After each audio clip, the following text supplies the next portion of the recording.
So I just finished a football classroom transformation, and I just wanted to show you some of the things I did.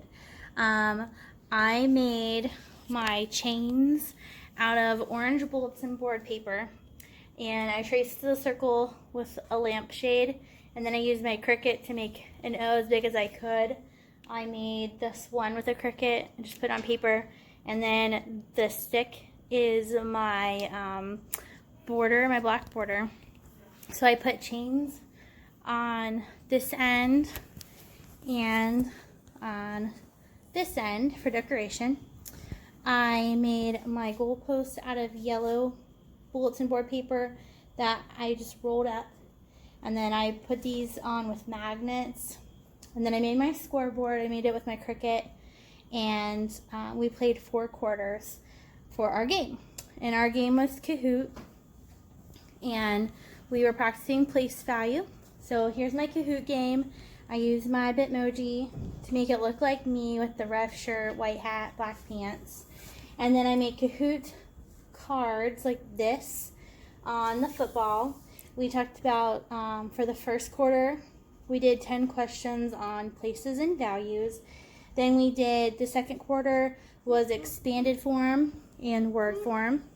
Our third quarter was comparing true or false, and then the fourth quarter was finding the least and the greatest numbers. So everything was football. I divided the kids into 2 teams based on how they'd been performing in class, their formative assessments. So I divided them up so that was kind of even. And then I kept track of how many students missed for each team. And then if they scored, I did a coin toss first. So I did a coin toss, and I just had this taped on here. And so then I did a coin toss, and they got to pick if they wanted to be the orange or the black team, because those are our school colors. Or we did the orange team if the orange team or the black team wanted to start with the ball the first half. I did a draft with PowerPoint to announce who was who for the orange team and black team, and then I gave them little name tags too, so they remembered what color they were. So for my game, what they did is, if they had the ball, then I moved the ball there on the scoreboard. Then if their team had the least number of students that got the question wrong, then they scored a touchdown, so they got 6 points. Then if their team wins again with the most, then they got the extra point for the extra kick. If they did not get it in a row, twice in a row, then they missed the kick, so they didn't get the extra point, and then the other team got the ball. Now, if this team had the ball and they did not get 2 in a row, then I would say something like, oh, the ball was intercepted, or a fumble, and then I would move the ball back over so that they knew. And then I changed the quarters. In between each quarter, we had a little brain break, so we either did jumping jacks, running in place, or we did windmills so they could touch their toes. And my mom helped out with some of the decorations.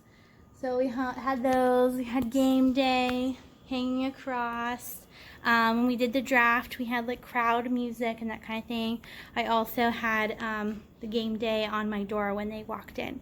And on this side, we had the field with the 10 yards marked on the windows. So it wasn't a typical classroom transformation because the students had to stay at their seats with everything going on. When we did the draft, they came up, they wore their masks, and then I gave them their card with their number, and it was on the screen, like if they were the orange team or the black team, when we did our place value draft.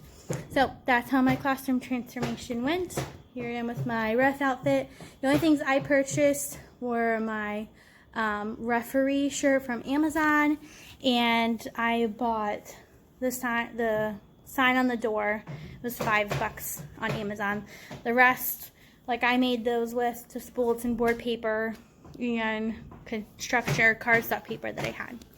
So it was so much fun. The kids enjoyed it, and the time just flew by.